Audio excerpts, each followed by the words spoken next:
Drugs mafia ललित पाटील प्रकरणामध्ये काही दिवसांपूर्वी मला जे निनावी पत्र प्राप्त झाले होते त्या पत्राची साधी झेरॉक्स प्रत सुद्धा न काढता ते पत्र एनव्हलपसह मी पुणे आयुक्तांना भेटून स्वतः सुपूर्द केले आणि यावर अनेक माध्यमांनी विचारल्यानंतरही असं सांगितलं की या पत्राच्या संदर्भाने कुठलाही जे पत्रामध्ये जे संदर्भ दिलेले आहेत त्यात कुठलाही पुरावा जोडलेला नाही, सबब मी त्यातली कुठलीही माहिती डिस्क्लोज करू शकत नाही।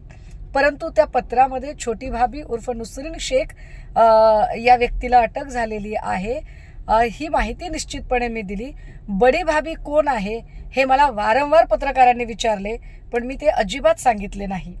असे असताना सुद्धा आमदार देवयानी फरांदे यांनी काहीही कारण नसताना हा सगळा चर्चेचा सूर स्वतःवर ओढवून घेत बडी भाभी म्हणजे मीच आहे आणि मलाच सुषमा अंधारे बोलल्या असं जे ते म्हणाल्या ते फार मला चमत्कारिक वाटलं।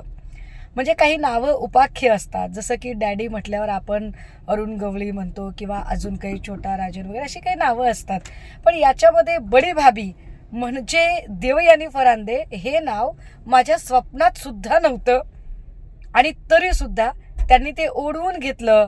याला आम्ही काय समजायचं? हे बोलणं म्हणजे चोराच्या मनात चांदणं आहे असा याचा अर्थ होतो का?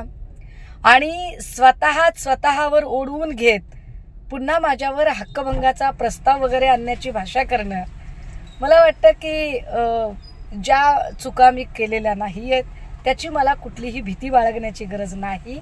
मी कायद्याचा पूर्ण अभ्यास करून येते, त्यामुळे सभागृह कामकाजामध्ये 194 अन्वये जी काही कारवाई करावयाची असते, जरी तसा काही प्रयत्न असेल तरी सुद्धा त्या कारवाईला पूर्णतः सामोरे जाण्यासाठी मी तयार आहे आणि मी माझी कायदेशीर लढाई देवयानी फरांदे यांच्या संदर्भाने लढण्यासाठी सुद्धा सज्ज आहे।